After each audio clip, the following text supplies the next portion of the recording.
मित्रहो नमस्कार. मी पुरुषोत्तम आवारे पाटील आणि तुम्ही बघताय रोकठोक. मित्रो, आपल्या देशात स्वतःला सांस्कृतिक संघटन म्हणून घेणारे राष्ट्रीय स्वयंसेवक संघ हा वैचारिकदृष्ट्या आणि थॉट्स लोकांमध्ये पेरण्यासाठी अतिशय प्रसिद्ध आहे. त्यांना मानणारा एक मोठा वर्ग आहे. देशभरामध्ये विदेशामध्ये राष्ट्रीय स्वयंसेवक संघाच्या संलग्नित ज्या संघटना आहेत, भगिनी संघटना, त्यांचं प्रमाणसुद्धा खूप मोठं आहे.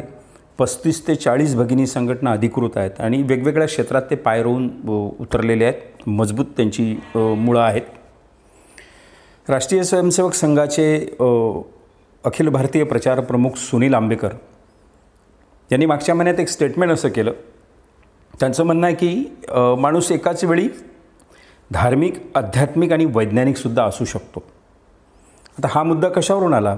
चांद्रयान-3 जेव्हा अवकाशाकडे झेपावलं आणि ते झेपावल्यानंतर त्याच्या अगोदर ज्या पद्धतीने तिरुपती बालाजी किंवा इतर मंदिरांमध्ये त्या इस्रोच्या प्रमुखांनी, त्या सगळ्या कथित शास्त्रज्ञांनी पूजा अर्चना केल्या, त्यावर मोठ्या प्रमाणावर माध्यमांमध्ये चर्चा व्हायला लागली, टीका व्हायला लागली.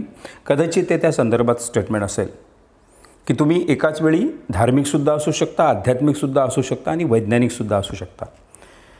खरं म्हणजे हे दोन विरुद्धार्थी ध्रुव आहेत. तुम्ही धार्मिक असू शकता, त्याचवेळी तुम्ही वैज्ञानिक असू शकत नाही.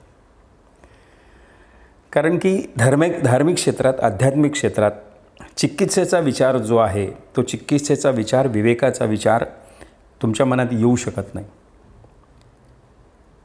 धर्मग्रंथांमध्ये जे काही लिहिलं असेल ते आहे त्या पद्धतीने मानायचं, धर्मग्रंथांचं शब्द प्रामाण्य मानायचं.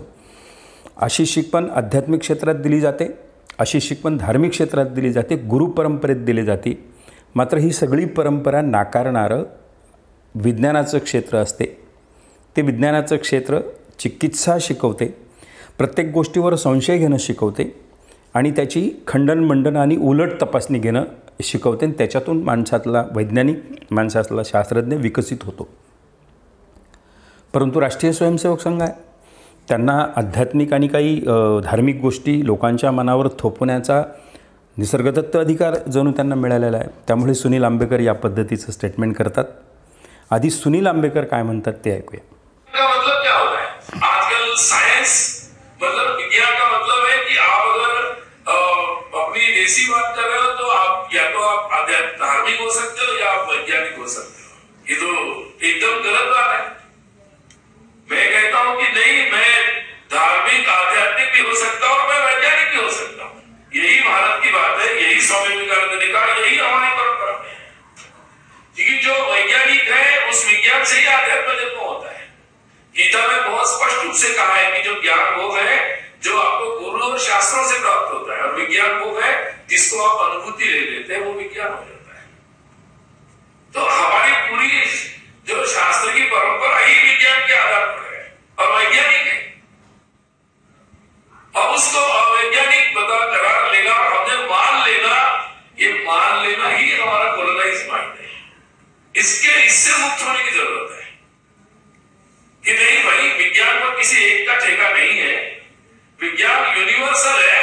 जिस चीज को वो अनुभूति आ जाती है और अनुभव आधारित जो भी एक सिद्ध बात करता है, वो अनुभव सिद्ध बात वैज्ञानिक है. और अनुभव सिद्ध करने की प्रोसेस, अब कोई बोलेगा, अब यहां से आजकल बड़े हाईवेज बन रहे हैं हमारे. अब कोई बोलेगा नहीं, मैं पुराना हाईवे जो था या हमने जो हाईवे बनाया, आज भी समझो हाईवे. आंबेकरांच्या या वक्तव्यावरून तुमच्या लक्षात आलं असेल की राष्ट्रीय स्वयंसेवक संघ असेल किंवा भारतीय जनता पार्टी प्रणित वेगवेगळे जे काही घटक असतील, कट्टर हिंदुत्ववादी लोक असतील, आध्यात्मिक क्षेत्रात काम करणारे लोक असतील, या सगळ्या लोकांना असं वाटते की आपण एकाच वेळी धार्मिक पण असू शकतो, भक्त पण असू शकतो आणि वैज्ञानिक पण असू शकतो.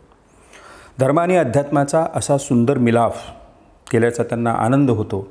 परंतु हे कायम लक्षात असू द्या की अध्यात्म आणि विज्ञानाचा मिलाफ कुठेही असू शकत नाही. एका वेळी तुमच्या डोक्यात जर विवेक आला असेल, वैज्ञानिक विचार आला असेल, सायंटिफिक टेम्पर जर तुमच्यात निर्माण झालं असेल, तर तुम्ही त्या मार्गाला जाऊ शकत नाही. परंतु आजचा काळ असा आहे की या सगळ्यांना ह्या सगळ्या भानगडी सांभाळून पुढे चालावं लागत असतं.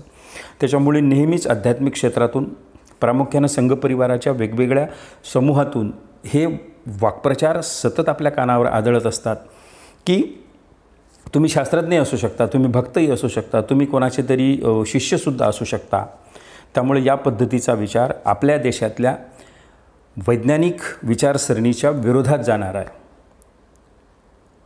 जे वेदांमधले शब्द आहेत, पुराणांमधले शब्द आहेत, उपनिषदांमधले शब्द आहेत, त्याची चिकित्सा करण्याची मनोवृत्ती अशा या वक्तव्याने तयार होत नाही. माणसं आहे त्या पद्धतीने हजारो वर्ष आपल्या शब्दप्रामाण्य पाळत आपण चालत आलेलो असतो. त्याच पद्धतीने माणसांनी, समाजाने चाललं पाहिजे असं ज्या संघपरिवाराला वाटते त्या संघपरिवाराचे हे विचार आहेत. आणि सुनील आंबेकर त्याचे अधिकृत राष्ट्रीय प्रचारक आहेत. त्यामुळे त्यांचं हे वक्तव्य कितपत तुम्हाला पटतं त्याचाही या निमित्ताने विचार करा. मित्रहो, हा व्हिडिओ आवडला असेल तर निश्चितच हे चॅनल सबस्क्राईब करा आणि हा व्हिडिओ लाईक आणि शेअर पण करा. थँक्यू.